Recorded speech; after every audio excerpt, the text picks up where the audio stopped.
주가 일하시네, 주가 일하시네. 신뢰하며 걷는 자에게 오늘 우리 하나님 아버지를 신뢰하는 그 믿음으로 이 예배 자리에 함께 하시는 모든 분들에게 주가 일하심을 경험하게 되는 놀라운 은혜와 영광의 역사가 있게 되기를 주님 이름으로 축원합니다. 오늘도 주님은 일하고 싶어 하십니다. 누구를 통해서요?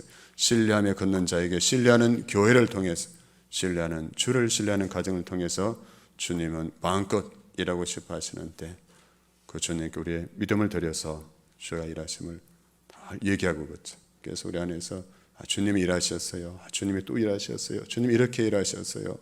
주님이 저렇게도 하셨어요. 다 이야기 되어지는 그런 교회, 예수님 이야기로 가득한 그런 교회 될 수 있기를 간절히 소망합니다. 주님 약속하셨죠. 수고하고 무거운 짐진 자들아 다 내게로 오라. 내가 너희를 쉬게 하리라 하셨는데 참 우리 가운데 그렇죠. 눈물 없이는 들어올 수 없는 그 수고와 아픔과 고통이 있는 삶의 사연이 그 이야기가 있는 분들이 있습니다. 근데 오늘도 그 주님을 믿는 믿음으로 주가 어떻게 해 주시기를 바라는 간절한 소망으로 나오신 분들에게 주님이 정말 쉬게 하시는 마음의 평강과 안식을 주시는 것을 경험하게 되는 이 예배 되었으면 참 좋겠다는 그런 소망을 가져봅니다. 주님이 우리를 만나 주시고 우리를 만져 주시고 회복해 주시기를 기도합니다. 오늘 사순절 5번째 주일입니다. 구원의 은혜를 노래하라. 구원의 은혜를 노래하라. 구원을 표현한 그 표현 중에 그 오카나 목사님께서 황홀한 구원, 내가 얻은 황홀한 구원, 이렇게 표현한 것이 참 마음에 와닿았습니다. 내가 얻은 황홀한 구원. 여러분은 어떻습니까? 여러분 구원 얻은 사실 때문에 황홀해 보셨습니까? 그때 한번 황홀하고 그친 것이 아니라 지금도 내가 얻은 구원 때문에 황홀한 그 감격을 누리며 살아가십니까? 한번 경험하고 끝나는 것이 아니라 그렇죠. 계속해서 새로운 황홀함으로 우리 가운데 다가오는 그 구원의 감격이 우리에게 있느냐는 것입니다.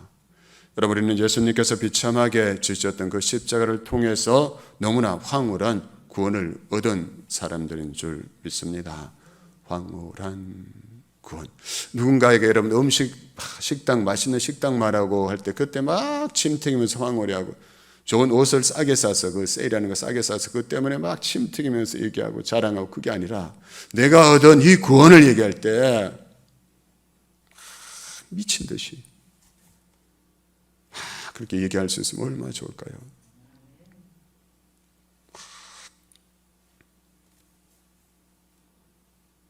저 그런 목사가 됐으면 참 좋겠어요. 목사 별명 중에는 먹사가 있다는데 누가 그러면 먹는 걸 좋아하는 것이 아니라 그걸 침튀기면서 자랑하는 것이 아니라 내가 얻은 구원, 우리 성도들이 얻은 그 구원을 이야기할 때 너무 신이 나서 그렇죠. 미친 듯이 얘기할 수 있는 그런 목사들 얼마나 행복할까요? 그렇죠.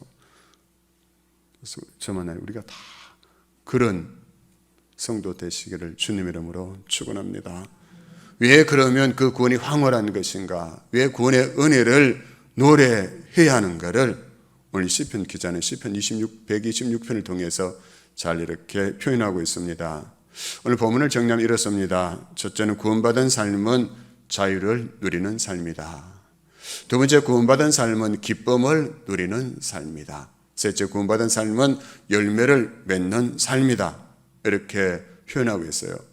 이 세 가지 요소가 시편 126편에 구체적으로 잘 묘사되고 있습니다. 먼저는 구원받은 삶은 자유를 누리는 삶이다. 1절 2절입니다. 여호와께서 시온의 포로를 돌려보내실 때 우리는 꿈꾸는 것 같았도다. 그때 우리 입에는 웃음이 가득하고 우리 혀에는 찬양이 찼었도다. 그때 문나라 가운데에서 말하기를 여호와께서 그들을 위하여 큰 일을 행하셨다 하였도다. 아멘.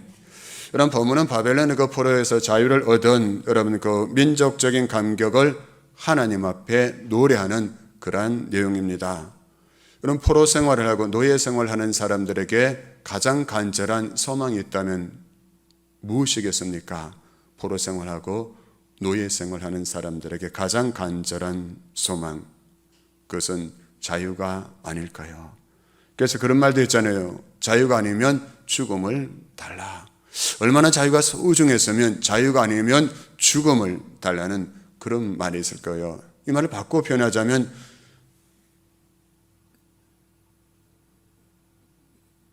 자유 없는 삶은 죽음과 같다. 자유가 없는 종된 삶은 죽음과 같다는 것이죠. 이스라엘 백성들은 나라를 잃어버릴 때 그 만국의 슬픔이 얼마나 끔찍스러운지를 몸소 처절하게 경험했던 그러한 사람들이었습니다.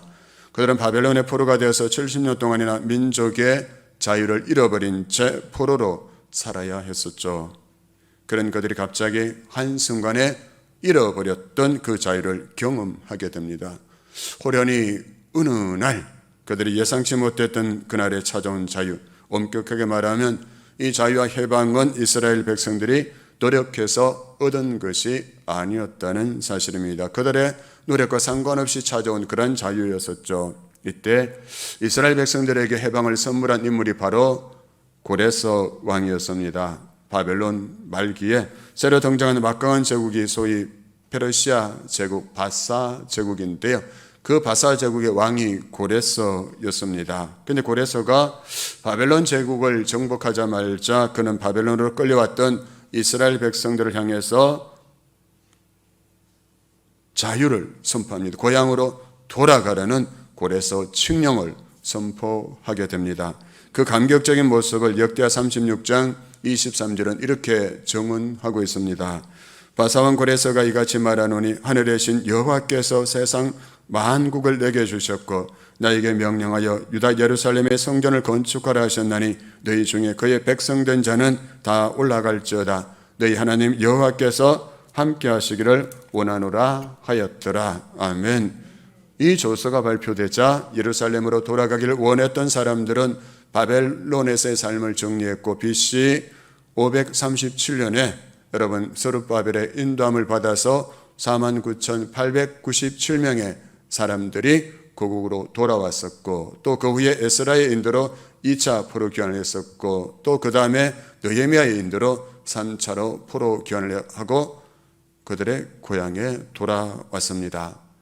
그런데 여러분 우리가 표면적으로 보면 유다 백성들이 고국으로 돌아올 수 있었던 것은 고레스 왕이 귀한 명령을 내렸기 때문이었습니다. 그럼에도 이 시인은 고레스 왕이 시온의 포로를 돌려보낼 때에 이렇게 하지 않고 여호와께서 시온의 포로를 돌려보낼 때에 이렇게 말하고 있습니다.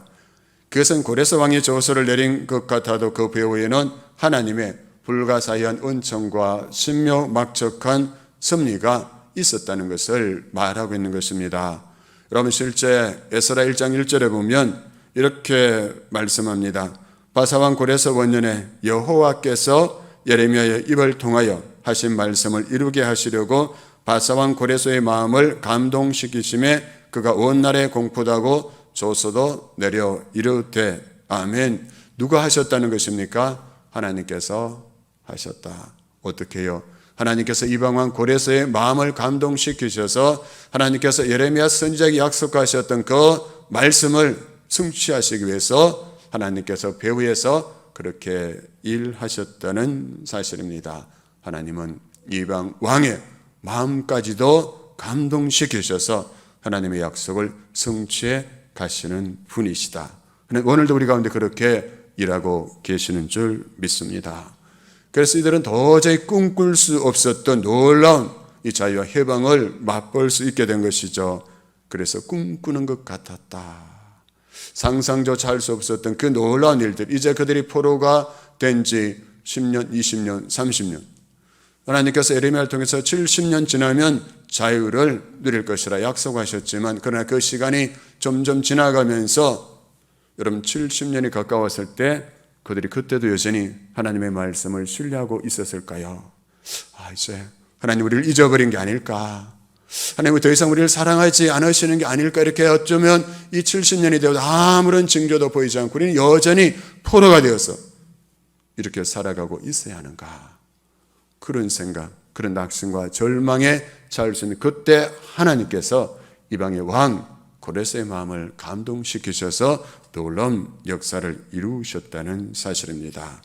그래서 그들은 여호와께서 시온의 포로를 돌려보낼 때에 우리는 꿈꾸는 것 같았도다. 우리는 꿈꾸는 것 같았도다. 이스라엘 백성들이 그들이 포로로 살다가 자유를 얻어서 거꾸로 돌아올 수 있다는 것을 별로 기대하지 않았고 믿을 수가 없었기 때문이었습니다. 그래서 그들은 꿈꾸는 줄 알았다는 것이죠. 그들은 믿을 수 없어서 눈을 비비기도 하고 손을 꼬집어 보기도 했을 것입니다. 왜요? 가능하리라고 상상조차 할 수 없던 일이 이루어졌기 때문이죠. 그래서 누가 하셨습니까? 하나님께서 하셨습니다. 성경 분명히 약속하십니다. 사람으로는 할 수 없으되 하나님으로서는 다 하실 수 있느니라. 아멘. 이 말씀을 믿을 수 있어야 돼요. 사람으로는 할 수 없으되 하나님으로서는 다 하실 수 있느니라. 아멘. 이 말씀 정말 믿으십니까, 여러분? 여러분 믿으십니까? 믿는다면 이 말씀 붙고 기도하십니까? 나는 할 수 없지만, 우리는 할 수 없지만 하나님은 다 하실 수 있다고. 대통령도 할 수 없고 그 누구도 할 수 없지만 이방의 왕의 마음까지 감동시키셔서 하나님의 약속을 이루가시는 그분은 지금도 모든 것을 다 하실 수 있는 우리의 아버지, 전능하신 하나님이신 줄로 믿습니다. 여러분, 예수님께서 죽은 지 나흘이나 지난 나사로를 살려내신 그 이야기를 아실 것입니다. 예수님께서 나사로의 그 무덤을 향해서 나사로야 나오라 선포하셨을 때 죽은 지 나흘이나 지나고 썩어서 냄새가 나기 시작한 그 나사로가 살아서 걸어 나왔습니다. 그래서 예수님께서 다시 명령하십니다. 풀어놓아 다니게 하라. 풀어놓아 다니게 하라. 여러분, 죽은 지 나흘이나 지난 나사로가 무덤에서 나올 때 나사로의 시신을 묶었던 것들은 그대로 있었던 것이죠. 그런데 그 모습을 본 사람들, 그들은 어느 누구도 그것을 풀어줄 생각조차 하지 않았습니다. 왜요? 죽은 나사로는 이제 그 누구도 살릴 수 없다. 이것이 그들의 생각 속에 자리 잡고 있었던 것이죠. 죽은 나사로는 누구라도 살릴 수 없다. 죽었으니 모든 상황은 이미 끝난 것이다. 이것이 그들의 생각이었습니다. 그들의 경험이었어요. 그러니 나사로의 무덤에 갈 필요도 없겠고요. 여러분, 무덤을 갈아먹고 있는 돌문을 열라 하셨을 때 열 필요도 그들은 느끼지 못했습니다. 왜요? 죽은 지 나흘이나 지났기 때문이죠. 그래서 지금 무덤에서 걸어서 나온 저 사람은 도대체 누구냐는 것이죠. 죽은 지 나흘이나 지난 나사로는 도저히 살아서 나올 수가 없는데 저 무덤에서 나오는 저 사람은 도대체 누구냐? 그들은 나사로가 살아서 나오리라고 상상조차 할 수 없었던 것입니다. 그래서 그는 나사로가 살아서 나오는데 나사로는 죽었다는, 그래서 그는 살 수 없다는 그들의 고정관념은 변하지 않았던 것이죠. 눈앞에 보면서도 그들은 여전히 그 고정관념에 묶인 채 있었던 것입니다.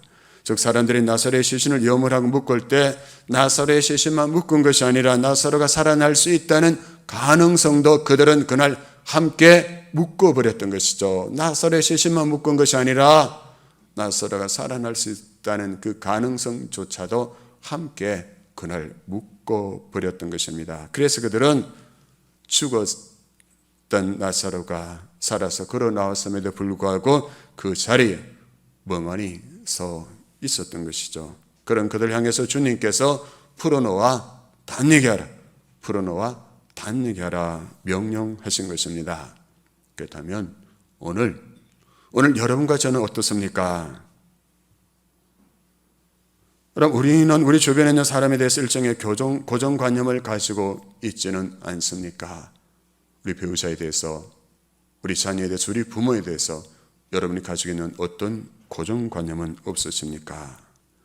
그를 향한 불쌍한 마음도 있고 안타까운 마음도 있지만 저 사람은 변할 가능성이 없는 사람, 이런 선입견을, 이런 고정관념을 우리가 가지고 하나님께서 행하실 능력과 역사에 대해서 여전히 불신앙을 드러내고 있지는 않느냐는 그러한 질문인 것이죠.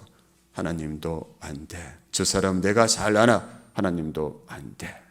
저는 신방 가면서 많이 들었습니다. 부목사 때부터 신방 다니면서 하나님이 그를 새롭게 하시고 그를 사용하기를 원하신다고 기도하자고 하면, 목사님 그 사람은 제가 더 잘 알아요.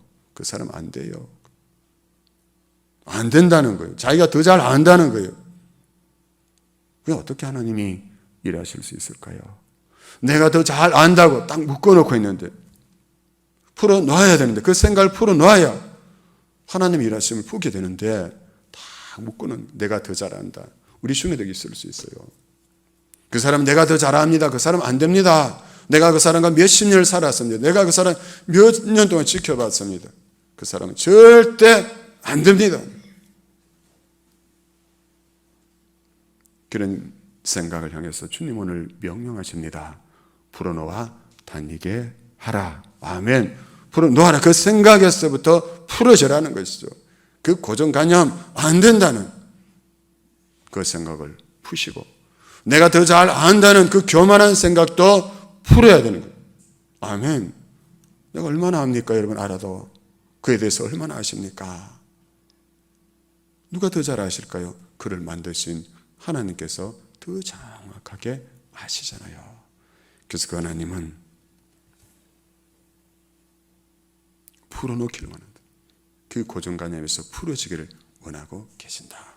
또 여러분 자신에 대해서도 예수 그리스도의 이름으로 당신의 질병은 치유되어 건강해질 것이라고 선포하며, 예수 그리스도의 이름으로 물질적인 문제는 해결될 것이라고 선포하면, 예수 그리스도의 이름으로 형통하게 될 것이라고 선포하면, 여러분 나는 나 자신에 대해서 어떤 반응을 보이십니까? 에이 무슨 그런 일이 있을까요? 예수 그리스도의 이름으로 치유되고 회복되고 예수 그리스도의 이름으로 선포하면 해결될 것이라고 말할 때 여러분은 아멘으로 화답하십니까? 아니면 에이 어떻게 그런 일이 이렇게 반응하십니까? 사랑하는 성도 여러분, 여러분께서는 부활이요 생명이 되시는 우리 주님께서 여러분에게 행하셨고 행하시고 행하실 그 능력과 역사를 믿고 계십니까? 주님께서 나에게 행하셨고 행하시고 행하실 그 주님의 역사와 능력을 내가 믿고 있느냐? 다른 사람이 믿는 게 아니에요. 내가 그 일을 믿고 있느냐? 내가 믿고 있느냐? 그게 중요하지 않아요. 다른 사람 믿음이 아니에요. 우리가 정말 믿고 있다면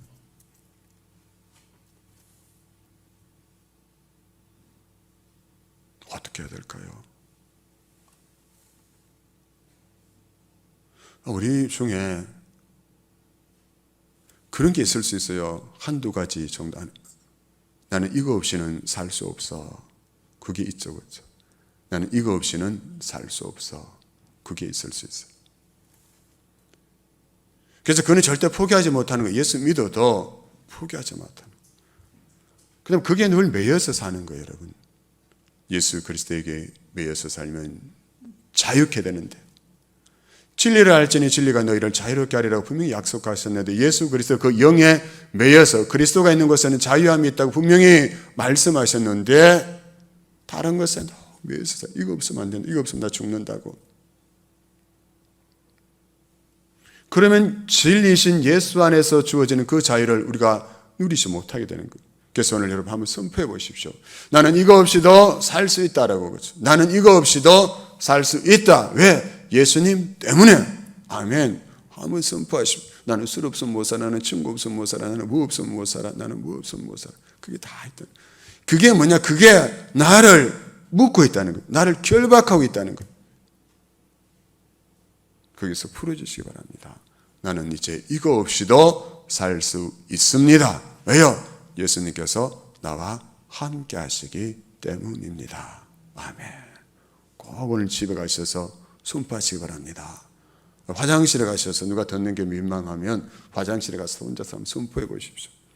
주님, 나는 이제 이거 없이도 살 수 있습니다. 그리스도가 나와 함께 하시기 때문입니다. 그때 주님 주시는 놀라운 자유가 여러분에게 임하고 그 삶이 능력 있는 삶이 되게 하실 줄로 믿습니다. 둘째, 구원받은 삶은 기쁨의 삶이다. 기쁨의 삶이다. 구원받은 사람에게 예외 없이 나타나는 특징은 기쁨이라는 것이죠.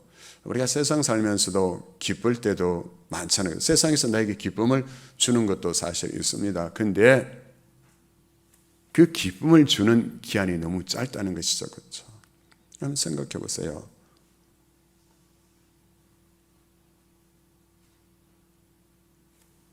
얼마 전에 산 그 명품 때문에 아직도 기뻐하십니까?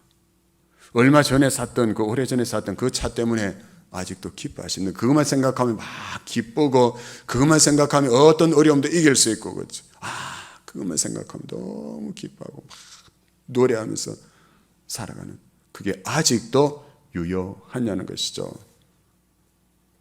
다 지나가잖아요. 그렇죠? 금방 지나가더라고요. 그럼 영원한 기쁨은 무엇이겠습니까? 예수 그리스도가 나를 구원해 주신 그 감격, 그 기쁨은 영원까지 이어지는 기쁨이지 않습니까? 그래서 3절을 보십시오. 여호와께서 우리를 위하여 큰 일을 행하셨으니 우리는 기쁘도다. 아멘. 여러분, 그 여호와께서 고레스 왕의 마음을 감동시키셔서 70년 동안의 포로에서 자유케 되는 그 해방을 주셨으니 우리는 기쁘다, 이렇게 고백하고 있는 것이죠. 그는 하나님께서 포로된 자들에게 주시는 큰 일이며 큰 선물이라는 것입니다. 그 기쁨. 그런데 예루살렘으로 돌아온 이들 앞에 여전히 고난이 기다리고 있었습니다. 게다가 많은 사람들이 아직도 바벨론에 남아 있었습니다. 그러므로 그들은 기뻐하면서도 여전히 하나님께 구원의 기도를 드리고 있습니다. 4절입니다. 여호와여, 우리의 포로를 남방 시내들까지 같이 돌려 보내소서. 아멘. 이 기도가 힘이 있는 것은 이미 허락하신 구원의 간증이 그들에게 있었기 때문이죠. 구원의 간증이 그들에게 있었기 때문이다. 저와 여러분도 십자가의 은혜로 구원받았지만 여전히 우리 가운데 슬픈 일이 있고요, 기도할 문제가 남아 있습니다. 어떻게 해야 될까요? 여전히 내가 구원받았지만 여전히 슬픈 일이 있고, 여러분, 기도해야 할 제목이 문제가 남아있다. 그때 어떻게 하나? 우리 그때마다 십자가 부활의 주님을 바라보면 하나님께서 반드시 웃을 날을 주신다는 확신을 가지게 되는 것이죠. 그래서 늘 말씀드리잖아요. 믿음의 주여 온전케 하시는 예수님만 바라보자는 것. 그럼 저한테 가끔 전화해서 그렇게 말씀해요. 목사님, 정말 예수님밖에 없습니다. 예수님을 바라보겠습니다. 예수님만 바라보겠습니다. 그런데 며칠 지나고 보면 또 슬퍼하고 있어요. 예수님만 바라보기가 쉽지 않다는 것이죠. 구원의 그 주님, 우리에게 구원을 주시고 근지심을 주시는, 자유를 주시는 그 주님만 바라보고 살기가 쉽지 않다. 그러면 우리는 영원히 그 기쁨을 누리지 못하게 될까요? 여러분, 서대반 집사님 아시죠? 그를 한번 생각해 보십시오. 돌에 맞아 죽는 가운데서도 그의 얼굴은 어땠다 했습니까? 천사의 얼굴과 같다. 나는 구원의 기쁨을 노래한다면서 누가 한번 기분 나쁜 말 한마디 해도 내 얼굴은 확 돌아가 버리는데, 작은 가시에 찔려도 내 얼굴은 그저 아픔으로 가득 차게 되는데, 그는 돌에 맞아 죽으면서 그를 저주하면서 돌을 던지는 그들, 그 상황 속에서도 그의 얼굴은 천사와 같았다. 그가 무엇을 바라봤습니까? 주님을 바라봤어요.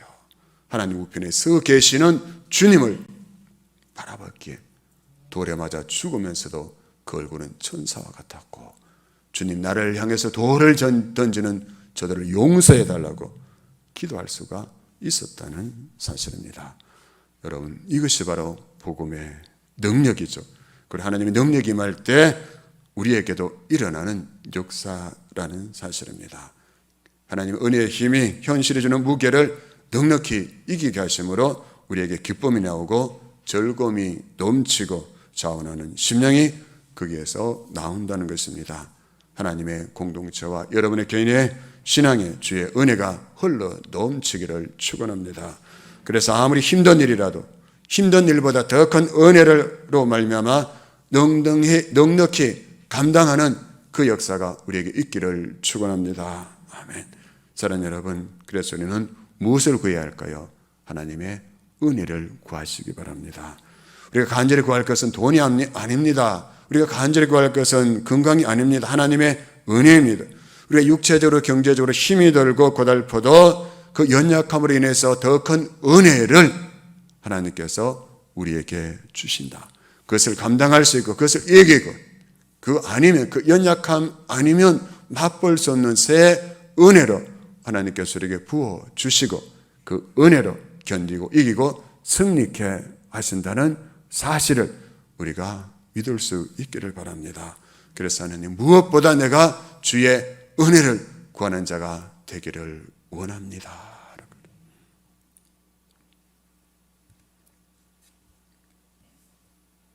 그리고 이 주의 은혜로 우리가 살아갈 때 우리 마음속에 기쁨이 넘치게 하시고 이기심이 깨어지고 세상을 섬기는 자로 살아지게 된다. 그를 통해서, 그런 구원받은 자를 통해서 마지막으로 나타나는 것이 바로 열매 맺는 삶인 것입니다. 구원받은 사람은 반드시 열매를 맺게 된다는 것이죠. 5절 6절입니다. 5절 6절 말씀 같이 한번 읽겠습니다. 시작. 눈물을 흘리며 씨를 뿌리는 자는 기쁨으로 거두리로다. 울며 씨를 뿌리러 나가는 자는 반드시 기쁨으로 그 곡식단을 가지고 돌아오리로다. 아멘. 여러분, 우리가 얻은 이 구원은 내 능력과 노력과 상관없이 일방적인 꿈꾸는 것 같이 주어졌지 않습니까? 그래서 구원은 하나님의 선물이라고 말하죠. 이제 구원받은 그 기쁨의 눈물로 이 복음에 씨를 뿌리는 사람들이 필요하고 하나님께서는 그런 사람들을 찾고 계십니다. 몇 해 전에 한국의 젊은이들에게 많은 영향을 끼친 책이 있습니다. 2006년 1월에 33살의 나이로 세상을 떠난 한 군의관에 관한 책입니다. 그가 떠나간 후에 그의 생애를 비로소 발견하기 시작한 사람들에 의해서 그 청년 바보 의사라는 책입니다. 어느 군의관이 유행성 출혈열로 갑자기 세상을 떠납니다. 그러나 그의 삶의 스토리는 그의 장례식부터 비로소 시작되는데요.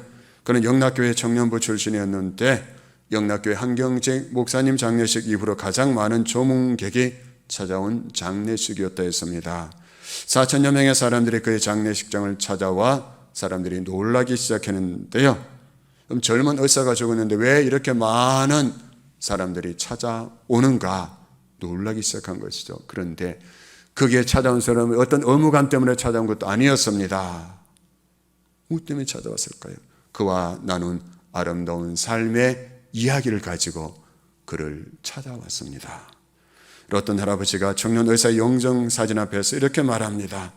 나는 이 청년 의사가 근무하던 병원 앞에서 구두를 닦던 사람입니다. 이 청년은 구두 닦을 일이 없으면서도 괜히 와서 구두를 닦고 돈을 더 많이 주고 내 손을 만지면서 할아버지 춥지 않습니까? 식사는 하셨어요. 할아버지 외로우시면 예수님을 믿으세요. 예수님이 할아버지를 사랑하시거든요. 그러면서 예수님을 소개해주고 나를 붙들고 기도해 주었습니다. 구두 닦기로 살아왔던 나를 처음으로 사람답게 대해주었던, 구두 닦기로 살아왔던 나를 처음으로 사람답게 대해주었던 그 청년이 참 고맙고 그립습니다. 여러분, 구두 닦기로 산다고, 구두 닦기만 산다고 사람들이 얼마나 무시했을까요? 병원에 찾아오는 그 잘난 사람들이 자기를 사람 대접하지 않고 무시했지만, 천시했지만 그냥 그 청년 의사는 자기를 사람 대접해 주었다. 그래서 그가 너무나 그립다. 또 어느 분은 새벽 2시 누군가 고통으로 죽어가는 암투병의 내 병상에 찾아와서 예수님을 영접하여 참 생명을 얻게 해달라고 간절히 기도하는 그 따뜻한 목소리가 정말 그립고 그립습니다. 여러분 병실에 찾아와서 기도해 주던 참 생명을 얻게 해달라고 기도해 준 그 목소리, 그 이야기를 가지고 그를 찾아온 것입니다. 병원에 파업이 일어났을 때 그는 의사가 환자 곁을 떠날 수 없다는 생각에 많은 의사들로부터 따돌림을 받으면서도 끝까지 환자 곁을 지킨 그런 바보 같은 의사였습니다. 그가서는 이메일의 마지막에는 항상 이렇게 쓰여 있었다고 합니다.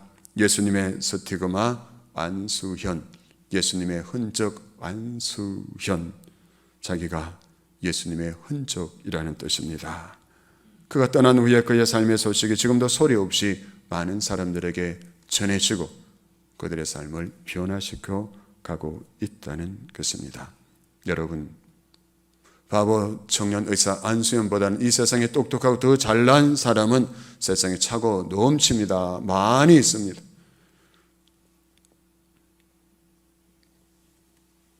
그런데 그 젊은 청년 의사의 보물은 예수 그리스도였습니다. 예수 그리스도가 그의 보물. 의사 자격증도 아니었고요. 그의 보물은 오직 예수 그리스도. 그것이 그를 그렇게 훌륭하게, 그의 삶을 그렇게 아름답게 만들었던 것입니다. 그는 나를 구원하신 예수님을 위해서 바보처럼 살았기 때문에 그의 삶에 아름다운 예수의 흔적을 남기고 떠날 수 있었고, 지금도 그 흔적을 통해서 열매가 맺어지고 있습니다. 그렇다면 묻습니다. 여러분과 저는 예수님처럼 바보처럼 되어본 적이 있으십니까? 예수님 때문에 바보가 된 적이 있습니까? 저는 더 똑똑한 목사가 되고 싶었지 바보 같은 목사가 되고 싶다고 기도해 보지 못했습니다. 그런데 그의 삶에 대한 이야기, 그가 남긴 예수의 삶의 흔적에 대한 그 이야기를 들으면서 기도해 봤습니다. 하나님, 저도 바보 같은 목사 최명식이 되게 해 주소서라고. 바보 같은 목사가 되게 해 주소서. 내 잘남을, 내 똑똑함을, 내 능력을 자랑하고 그것으로 묵혀하려는 것이 아니라, 그것으로 사람을 가르치고 군림하려는 것이 아니라 바보 같은 마음으로, 바보 같은 삶의 자세로 살게 해 주소서. 그래서 우리도 바보 같은 성도 땡땡땡 그렇게 될 때 우리 삶을 통해서도 예수 그리스도의 그 십자가의 흔적이 남겨지지 않을까요? 여러분, 무엇을 남기고 떠나시겠습니까? 이 세상 다 언젠가는 다 떠나게 됩니다. 그때 내 삶의 흔적을, 돈의 흔적을 남기시겠습니까? 명예와 권세의 흔적을 남기고 떠나시겠습니까? 아니면 내 삶에도 예수의 흔적을 남기고 떠나시겠습니까? 오늘 한번 생각해 보시고 결정하시길 바랍니다. 예수의 흔적을 남기는 여러분과 저, 우리 교회 공동체 될 수 있기를 주님의 이름으로 축원합니다. 아멘.